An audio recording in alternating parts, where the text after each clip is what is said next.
All right, let's dive into this deep dive into how Dollar General just keeps on winning. Over 20,000 stores, tough competition out there.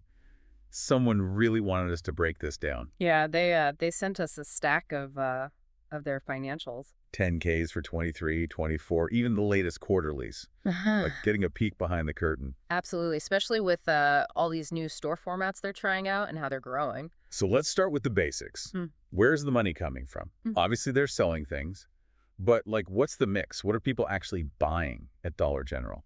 So their filings lay it out pretty clearly. Consumables, the stuff you got to buy over and over, groceries, cleaning supplies, that's their bread and butter. Makes sense. Keeps people coming back. Exactly. But Then there's the non-consumables, seasonal stuff, home goods, even some clothes. right. But hold on, they're not just selling big brand names, right? They've got their own store brands too. You got it. They're Yeah. going head to head with the big guys, controlling costs, undercutting prices. It's a classic discount retail strategy. Smart. But every dollar they make, something's got to be spent to get it. Mm. What are their biggest costs? What are those profit eaters? Well, first off, you got to have stuff to sell, right? So inventory, that's a major cost. Yeah, keeping those shelves stocked can't be cheap. Yeah. Then there's just the cost of running all those stores. Rent, utilities, all that jazz. Yeah, and don't forget labor. That's a big one. Oh, of course. Yeah. But their filings actually highlight that employee turnover, especially store managers. That's a real challenge for them. It is. And, that impacts costs big time. You're constantly training new people, and they've actually got this program, Fast Track, trying to address that very issue. So it's like they're trying to thread the needle, right? Cut costs, be super efficient, but also invest in their people, make them want to stay. Makes you wonder if they could really do both. Well, what's interesting is they're super committed to employee development. They even got inducted into Training Magazine's Hall of Fame, which you wouldn't expect from a discount retailer, right? Definitely not what comes to mind. So low prices, convenience, that's the basic formula. But how do they stand out? What makes Dollar General different in a world full of discount stores? Two things really jump out from what they're saying. One is they're playing with the store format itself. Oh, interesting. Like what? What are they doing? Well, they're testing out bigger stores, some even with fresh produce, trying to offer more stuff, appeal to more people. Fresh produce at Dollar General, that's a new one. What's the second thing that makes them stand out? This is cool. They've got this thing called the DG Media Network. Okay, what is that? They're letting brands advertise directly to their shoppers. Imagine your company, you want to reach that Dollar General customer, they're giving you a direct line. So it's not just selling stuff, it's selling access to their shoppers. Right. New revenue streams, new partnerships. It's pretty smart. All right, so we see the big picture, but zoom in for us.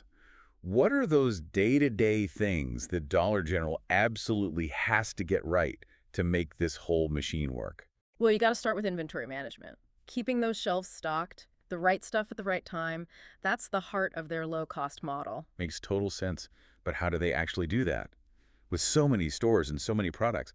They're even using the system, retail inventory management, to really fine-tune it. Retail inventory management, so it's all high-tech these days. Yeah, they're using data to predict demand, adjust for seasons, even account for regional differences. Managing that many products across all those locations, it's wild. So it's not just about buying cheap, it's a whole science. Absolutely. And then you've got the in-store experience itself, Oh, right? I got to make sure people actually want to shop there. So what are they doing on that front? Well, cleanliness is key. Got to have smooth checkouts, friendly staff. All that adds up to how people perceive the value. You're right, those little things make a big difference. And of course, they need to be in the right locations. That's got to be huge for them. Yeah, and their filings show they've got big plans, hundreds of new stores every year. That's a lot of real estate, isn't it? How do they manage that with their whole low-cost thing? That's the big question, right?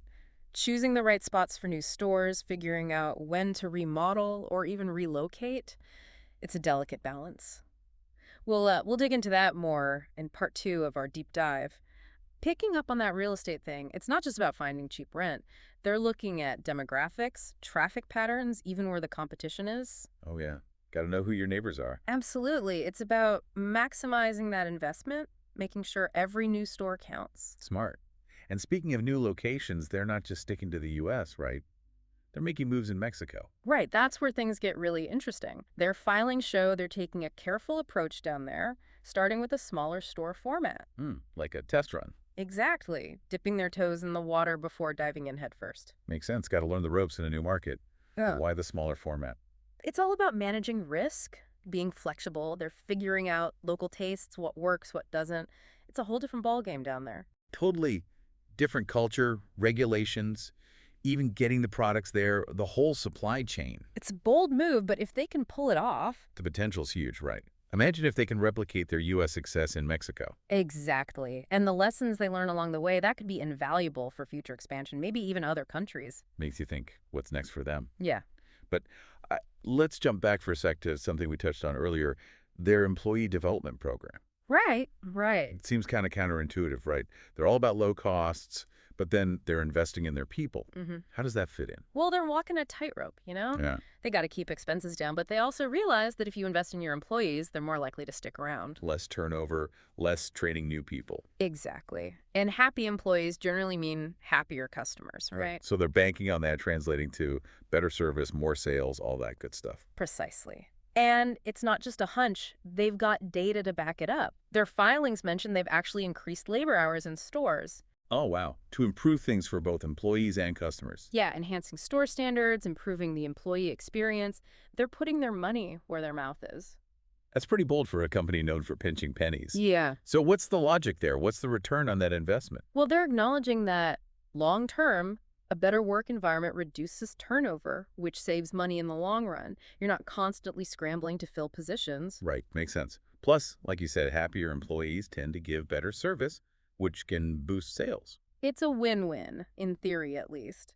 But let's be real, they're a public company. They have to answer to shareholders. How do they balance this employee-focused approach with the need to, make profits? Yeah, Wall Street's not exactly known for its patience. Well, their filings emphasize their commitment to data-driven decisions. They're using analytics for everything: inventory, store layouts, even how they allocate labor. So it's all about finding those efficiencies, doing more with less.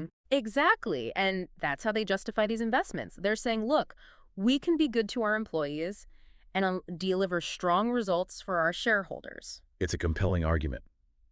But can they actually pull it off? That's the million-dollar question, right? And it's all happening against a backdrop of rising labor costs, new regulations, the whole nine yards. Yeah, their filings mention minimum wage hikes, Yeah. other labor laws, even shareholder lawsuits. They're playing in a tough arena. Absolutely, a lot of pressure. But they're not just sitting back and taking it. They're actively anticipating challenges, coming up with strategies. So it's not just defense, they're playing offense too. Right. They're looking for ways to get ahead of the game, whether it's through technology, new store formats, even that media network we talked about. Oh yeah, the DG Media Network. It's a fascinating concept, creating their own little advertising world inside their stores. But how does it actually work? So imagine you're a brand and you really want to reach that Dollar General customer. They're basically offering you a targeted marketing platform. They know their shoppers, their habits. They can tailor ads in a way that's super effective. So it's a win-win. Dollar General makes money, and brands get to reach their target audience. Precisely. And it plays into this bigger strategy of diversifying their income, not just relying on selling products, but creating new revenue streams. Smart move, making the business more resilient, less dependent on any one thing. Exactly. But even the best laid plans, they can go awry. What are some of the potential hiccups, the things that could trip them up? Yeah, what are the warning signs in those financial reports? Well, one thing that jumps out is supply chain disruption. They rely on this complex network of suppliers, distributors, and any snag in that system, it can throw everything off. Especially these days, supply chains are so fragile, right? One little hiccup can have a ripple effect. And for a company like Dollar General, where low prices and wide selection are their calling card, any supply chain issues, that could really hurt their image. Makes sense. People depend on them for certain things. So Yeah. they got to be on top of that, managing those risks. Absolutely. And then there's the competition, which is only getting fiercer. Oh yeah, everyone's fighting for that same budget-conscious customer. Exactly. They're facing pressure from both online giants and other brick-and-mortar stores. It's a crowded battlefield out there. So how do they plan to stay ahead of the pack? How do they win that fight? Well, Their filings point to a few key strategies. One is they're doubling down on their private label Oh brands. yeah, those store brands we talked about. They're constantly expanding those offerings, which gives them more control over costs, allows them to offer even lower prices. That makes sense. Yeah, But it's not just about being cheap, right? People want quality too and some variety. absolutely. And they're addressing that through strategic partnerships.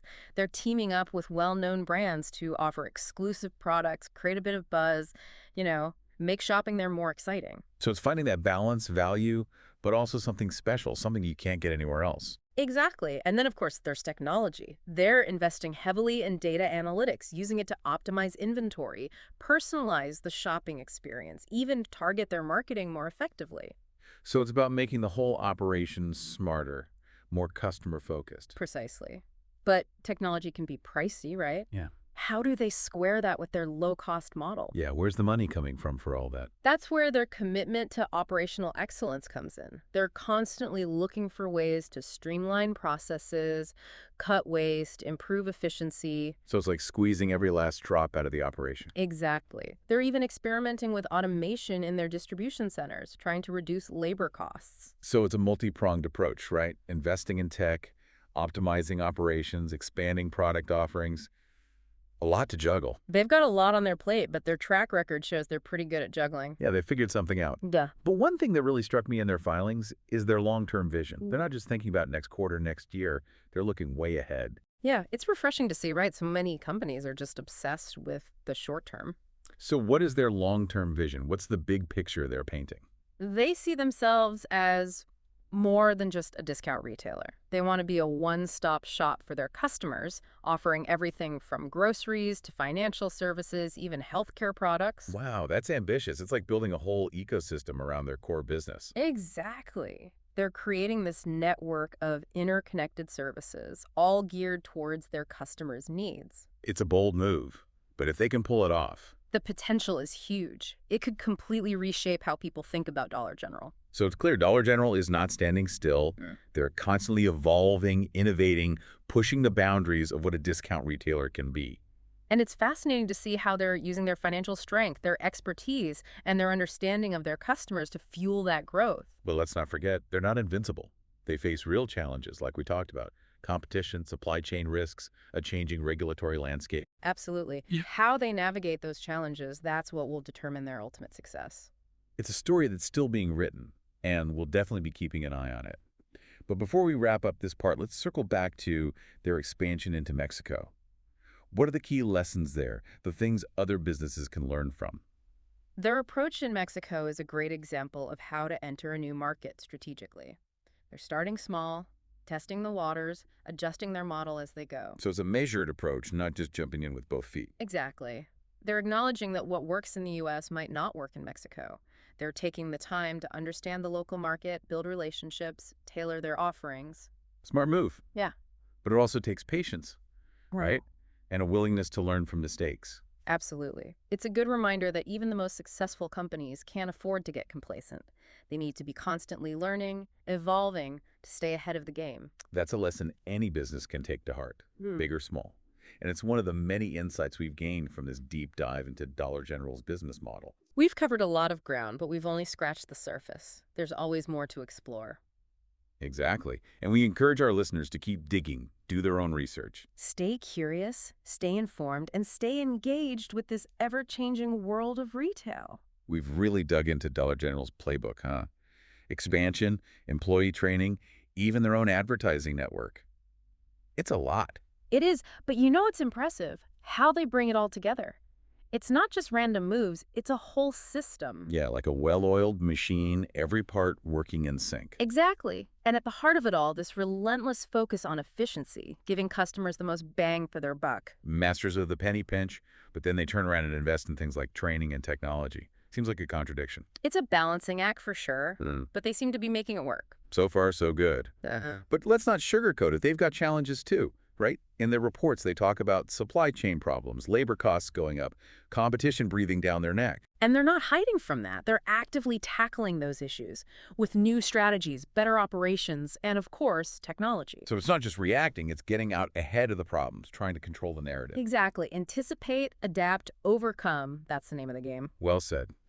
So, big picture, what are the big takeaways from this deep dive into Dollar General? What have we learned?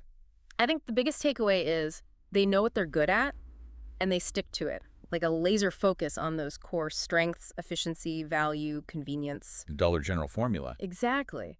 But they're not afraid to innovate, to adapt, to stay one step ahead. But success isn't guaranteed, right? They face some serious headwinds. Absolutely. Their future depends on how they navigate those challenges. That's what makes them so interesting to watch, so unpredictable. For our listener who wanted to understand this retail giant, I think we've given them a pretty good look under the hood. We've explored their numbers, their strategies, their weaknesses, and their potential. I'd say we've earned a break, wouldn't you? I think so. But for our listeners, keep that curiosity going. Keep learning, keep asking questions, especially about this fascinating world of retail. And until next time, happy investing. And remember, do your own research, don't just take our word for it. We'll see you on the next deep dive.